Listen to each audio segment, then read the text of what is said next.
Hola, buenos días. Hoy vamos a seguir un poco con el tema del cuento y la novela corta y vamos a mencionar algunas teorías o algunos autores que escriben acerca de estos géneros desde el punto de vista teórico. Y luego en casa intentaréis aplicar la teoría a unos ejemplos concretos. Bien, entonces ya habéis leído el texto de Ricardo Piglia, el jugador de Chekhov, tesis sobre el cuento, que creo que es un ejemplo fantástico sobre un estudio, ¿no? de un estudio teórico sobre el género. Entonces, solamente para repasar, digo que Piglia básicamente en este texto dice que un cuento que lo que caracteriza es este género, el género del cuento, es que un cuento siempre cuenta dos historias y que es una idea muy bonita y fantástica, ¿no? Entonces luego podéis intentar aplicarla a los cuentos que conocéis y pensar si realmente es así. Entonces un cuento siempre cuenta dos historias, no lo parece, pero siempre nos cuenta dos cosas a la vez. Um, entonces, claro, una de esas historias está escondida, ¿no? Es secreta, está escondida en el texto. Se nos está contando algo, pero al mismo tiempo se nos está contando una segunda historia que no es tan evidente, ¿no? Que está como escondida en el texto. Entonces, un cuentista tiene que saber, tiene que saber, digamos, hacerlo, tiene que saber esconder una historia dentro de otra y tiene que saber contar dos cosas al mismo tiempo y tiene que utilizar, ¿no? algunos elementos, poblar, digamos, poblar el cuento, el texto con elementos que claro, que tienen una doble función, ¿no? Que tienen un significado, un sentido para una historia y también tienen un significado o un sentido para la otra historia, ¿no? O sea que el texto tiene que estar poblado de esos elementos, ¿no? Que apuntan hacia los dos lados. Entonces, claro, Piglia también aquí luego dice, y es muy bonito cómo lo hace, cómo, uh, cómo contarían esa paradoja de Chekhov que comentamos en la última vez, cómo la contarían diferentes escritores, ¿no? Cómo la contaría Hemingway, cómo la contaría Kafka, cómo la contaría Borges, ¿no? Entonces eso también es un juego muy bonito que hace Piglia, ¿no? Que harían diferentes escritores con ese núcleo narrativo.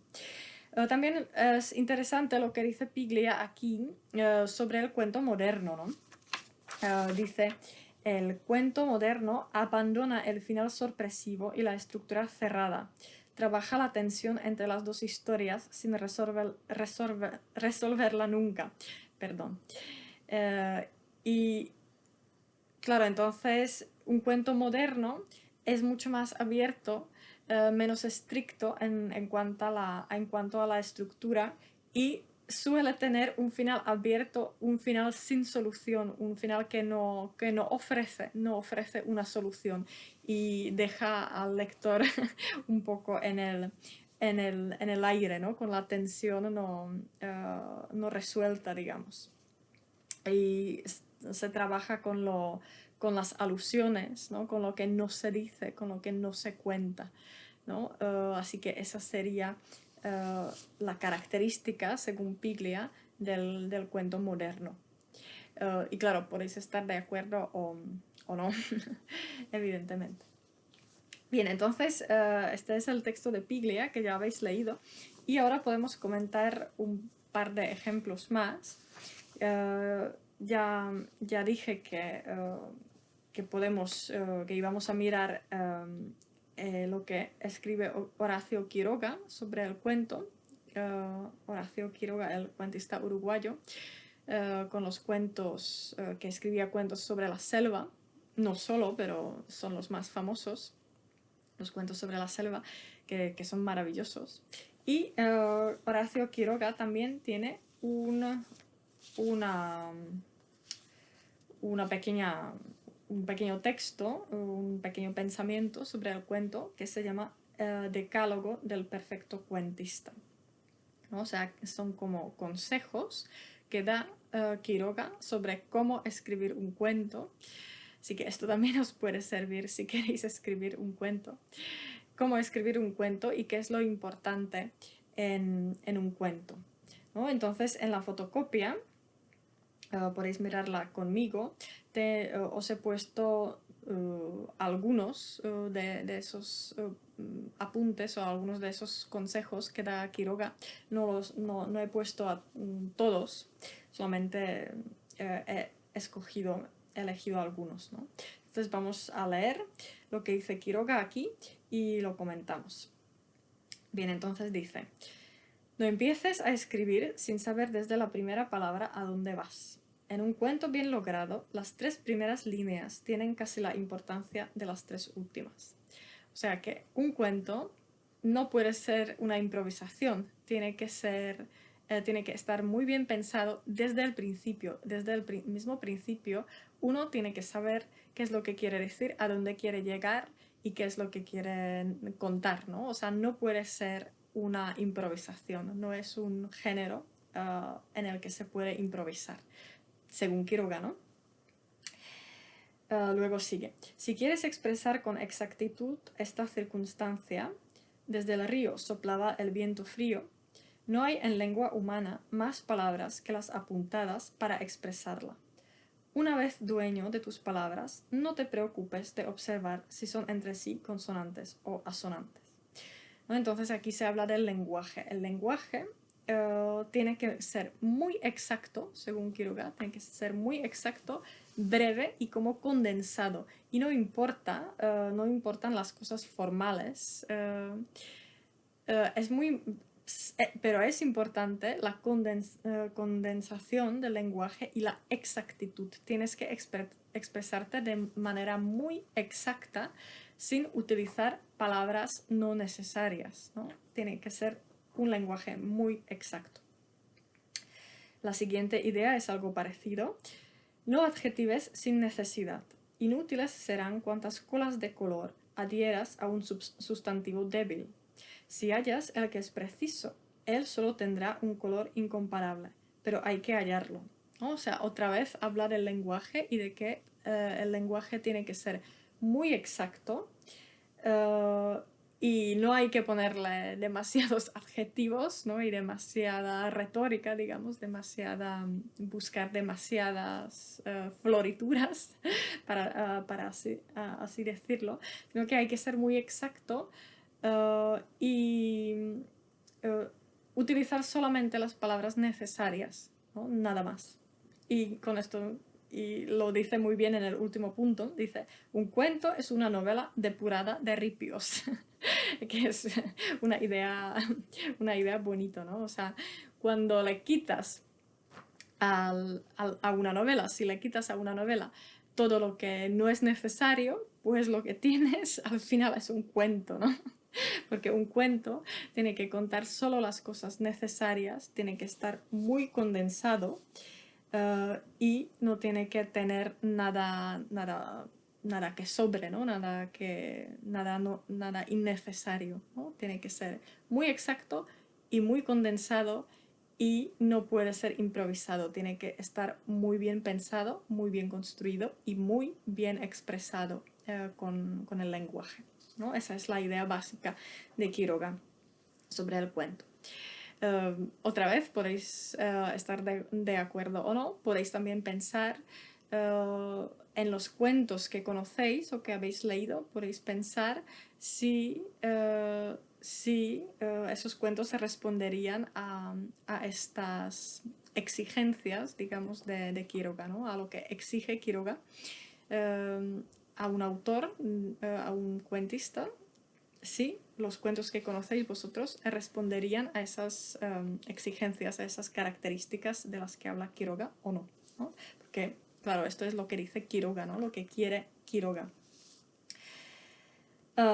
Bien, y la última teoría que podemos, o las últimas ideas que podemos mirar son, son de Viktor Shklovsky, un formalista ruso, que tiene un artículo, sí, es un artículo, me parece, que se llama La construcción de la nouvelle, ¿no? Y nouvelle aquí se está refiriendo a la novela, en italiano, a la novela corta, ¿no? Una nouvelle. Ya hemos dicho que una novela corta debería contar algo nuevo, ¿no? Que la palabra viene de allí. Entonces, Shklovsky tiene aquí, en este artículo, La construcción de la nouvelle, está analizando cómo están construidas,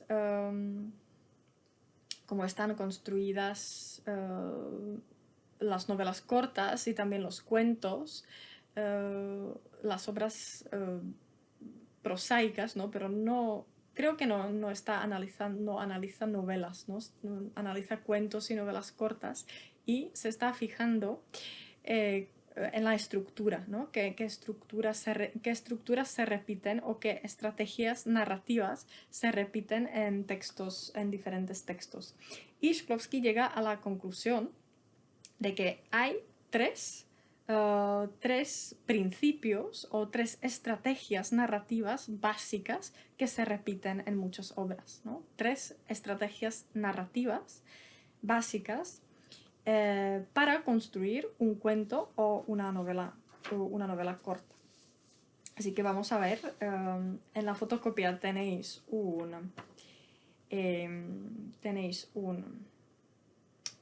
fragmento y podemos leerlo.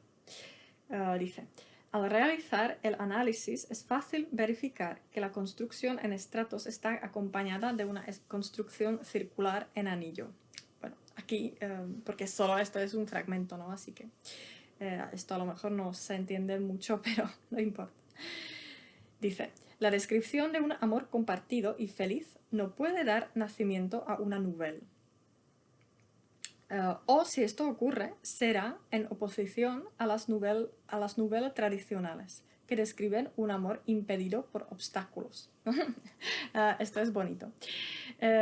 Básicamente, si quieres narrar una historia de amor, esa historia de amor no puede ser una historia feliz desde el principio, ¿no? Porque si la chica está enamorada del chico y el chico está enamorado de ella y pueden estar juntos y están felices, entonces no hay nada que contar, ¿no? No hay historia, ¿no? No hay una historia.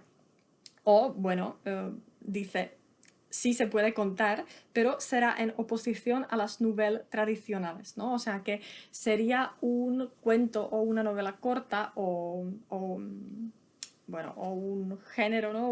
Una historia, digamos, no tradicional. Tendría que estar construida de una manera manera novedosa, rara, ¿no? O sea, sería algo raro, ¿no? Porque, claro, las historias de amor que se cuentan en los cuentos, en las novelas cortas, en las novelas, son historias de obstáculos. Son historias de obstáculos, ¿no? Los amantes no están juntos, tienen que juntarse, pero tienen que pasar por los obstáculos. Así que aquí Shklovsky nos da un ejemplo. Dice, por ejemplo, A ama a B, B no ama a A. Cuando B comienza a amar A no ama más a B. ¿No? Me gusta mucho, ¿no? Como lo expresa Shklovsky. Parece casi matemática. No, o sea, claro, es la idea de que si los dos se aman desde el principio al mismo tiempo, pues claro, no hay historia, ¿no? Porque se han enamorado y están juntos y están felices y punto final. Y claro, aquí da ejemplo de Eugenio Onegin y Tatiana, ¿no? Dice: las relaciones de Eugenio Onegin y Tatiana están construidas según este esquema. una motivación psicológica compleja explica por qué los protagonistas no se atraen uno al otro en el mismo momento, ¿no? O sea que la historia de Tatiana y Onegin, claro, responde a ese esquema, ¿no? Los dos no se aman en el mismo momento, ¿no? En el mismo momento. Ella lo ama a él, pero él no la ama a ella, entonces luego después de un tiempo cuando Onegin se enamora de ella, entonces ella ya no lo quiere, ¿no? Entonces, y claro, acerca de esa trama, de ese esquema, se arma toda la historia y toda la explicación psicológica de la pareja y de la historia, ¿no? De tal manera, la nouvelle reclama no solamente la acción, sino también la reacción. Exige una falta de coincidencia, ¿no? O sea, los amantes no pueden coincidir en el amor al mismo tiempo, no pueden estar enamorados el uno del otro al mismo tiempo, porque entonces no se podría construir la historia, ¿no? O sería ya una historia muy, muy rara, muy diferente de las historias tradicionales, ¿no? Entonces esto, lo que dice aquí Shklovsky, es una de las estrategias narrativas básicas, ¿no? Básicas, elementales, que se repite en muchas obras. La acción y reacción y la falta de coincidencia. La falta de coincidencia. O sea, los amantes no coinciden, ¿no? Y hay una acción y una reacción. O sea, acción, me enamoro, y reacción, alguien me rechaza. Entonces yo soy infeliz y tengo que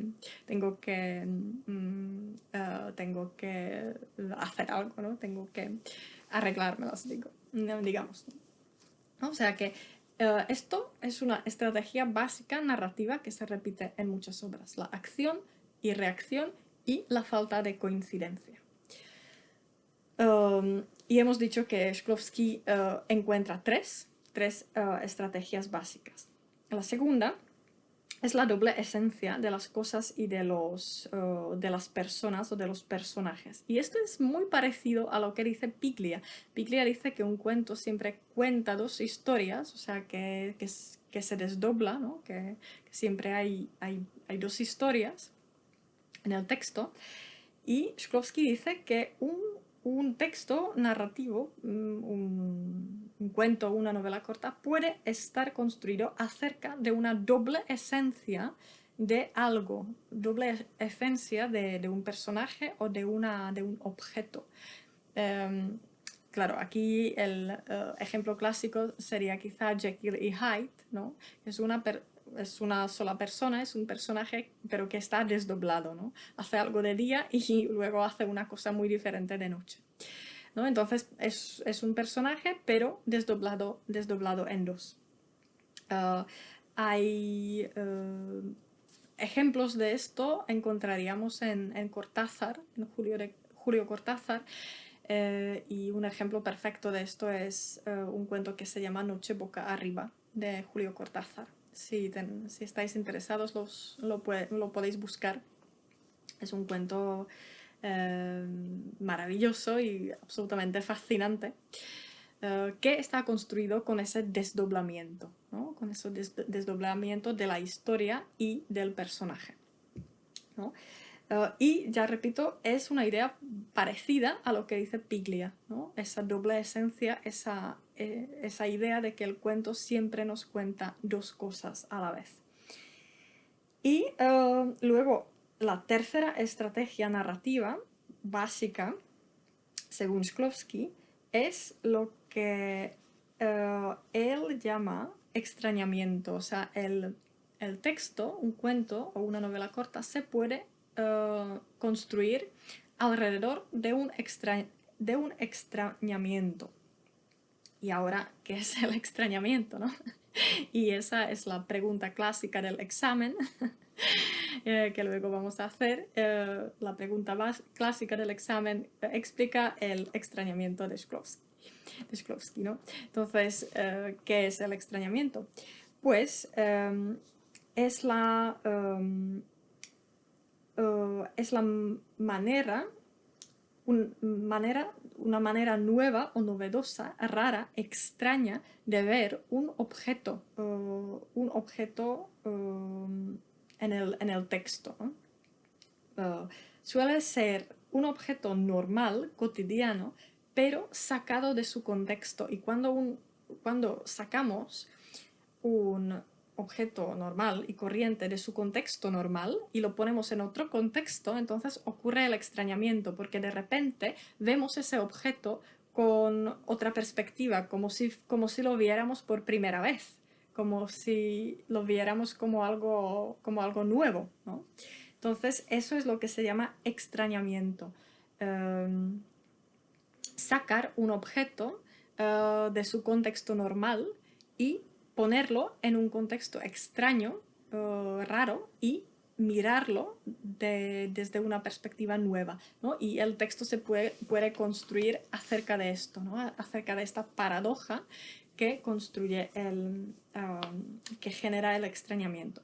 Por ejemplo, um, por ejemplo, eh, una vez en Liberec alguien me contó que, eh, que hubo una vez, alguien puso una silla en el embalse, ¿no? En el, en el lago, ¿no? En el lago que está cerca de la universidad y de las residencias a donde vais, ¿no? Hay un lago. Entonces, claro, una silla es un objeto completamente normal que estamos acostumbrados todos a verlo, pero estamos acostumbrados a ver una silla dentro de una clase, dentro de una casa. Y allí es un objeto normal. Pero cuando lo sacamos de allí y ponemos una silla en medio de un lago, ¿no? Entonces, eso es extrañamiento, ¿no? Y se podría construir un cuento con esto, ¿no? La silla dentro del lago. Porque una silla dentro del agua no tiene ningún sentido, ¿no? Y nos hacen pensar en el objeto y mirarlo desde un punto de vista nuevo, ¿no? Así que esto es un ejemplo práctico del extrañamiento. Yo no vi la silla, no vi la silla en el lago, pero vamos, un estudiante me contó una vez que había una silla dentro del lago. Otro ejemplo ya literario de un cuento de Julio Cortázar, el cuento Bestiario, si no me equivoco. Hay una casa, una familia, y dentro de la casa hay un tigre. Y la familia tiene que vivir con el tigre dentro de la casa, ¿no? Entonces eso también es extrañamiento, porque claro, un tigre si está en la selva o si está en el jardín zoológico, pues allí, bueno, es un tigre, ¿no? Y está en la selva, ¿no? En el bosque, pues allí es donde debe estar. Pero un tigre dentro de una casa es raro, ¿no? Es extraño. ¿No? Y eso es el elemento del extrañamiento. Y de allí Cortázar construye el texto, ¿no? Toda esa paradoja de las personas que tienen que vivir con un tigre dentro de la casa y entonces, claro, de allí se desencadena el problema ¿no? Y la situación paradójica que están viviendo. Entonces, un cuento, una novela corta, se puede construir alrededor de un extrañamiento. Bien, entonces eso es lo que dice Shklovsky, esas tres estrategias básicas narrativas: acción, reacción y falta de coincidencia, la doble esencia de una cosa o de un personaje y el extrañamiento. Bien, entonces, dicho esto, lo que os digo, lo que tenéis que hacer para la semana que viene. Bien, entonces, primero, podéis pensar en los cuentos que habéis leído y que conocéis, podéis pensar y intentar relacionar los cuentos que conocéis con estas teorías, ¿no? Con la teoría de Quiroga, con la de Piglia y con la de Shklovsky, y pensar cómo está construido ese cuento que conocéis, ¿no? Que habéis leído, cualquier cuento, si responde a esas teorías, ¿no? Si realmente cuenta dos historias a la vez, si hay un extrañamiento en el texto, ¿no? Etcétera. Podéis intentar aplicar estas teorías a cualquier cuento que conozcáis. Em, Luego tenéis una fotocopia en el e-learning con microcuentos. Son microcuentos de diferentes autores. Son 6 microcuentos de autores diferentes, españoles o hispanoamericanos. Y entonces tenéis que leer esos microcuentos y pensar cómo están construidos, ¿no? Pensando sobre todo en la teoría de Shklovsky y también en la de Piglia, ¿no? Podéis hacer las dos cosas. Y entonces tenéis que leer los microcuentos y apuntar cómo está construido cada uno, qué estrategia narrativa emplea el autor, ¿no? Y relacionándolo con la teoría de Shklovsky y también con la teoría de Piglia. Y luego, la última cosa es, tenéis también disponible el cuento que se llama El milagro secreto de Borges. Es un cuento completamente maravilloso, es uno de los cuentos que más me gustan de Borges, aunque sería difícil elegir porque los cuentos de Borges son completamente fascinantes. Pero este cuento, El milagro secreto, es bonito para nosotros también porque está ambientado en Praga. Y el personaje, el protagonista es checo y está ambientado en Praga y se habla de la Biblioteca Nacional de Praga, del Clementinum, ¿no? Y eso es bonito, ¿no? Leer ese texto. Bien, entonces tenéis disponible el cuento entero o también os he puesto algunos fragmentos, ¿no? Depende si tenéis ganas de leerlo entero o si no tenéis ganas, pues podéis mirar solo los fragmentos. Pero os recomiendo intentar leerlo, no es muy largo, tiene, no sé, 6 páginas o algo así. Ah, y hacer lo mismo, ¿no? Pensar cómo está construido, intentar relacionarlo con las teorías de las que hemos hablado y, bueno, apuntar comentarios, cosas que os parecen interesantes e intentar relacionarlo con las teorías, ¿no? Y luego lo comentamos entre todos. Bueno, tengo mucha curiosidad luego por saber qué pensáis de este cuento de Borges. Borges, claro, los cuentos de Borges, básicamente yo creo que existen dos tipos de personas. Los que aman a Borges y los que no entienden a Borges, ¿no? Porque no, o sea, no os tiene que gustar, ¿no? Depende. Entonces, claro, y creo que no hay nada nada en medio, ¿no? O sea, o te encanta Borges o no lo entiendes, ¿no? Y no te dice nada. Y te quedas así un poco como, no sé. ¿No? Entonces tengo curiosidad por saber a qué grupo pertenecéis cada uno de vosotros. Ya os podéis imaginar a qué grupo pertenezco yo. Bien, entonces estos son los deberes y nos vemos en clase y lo comentamos. Así que muchas gracias y hasta luego.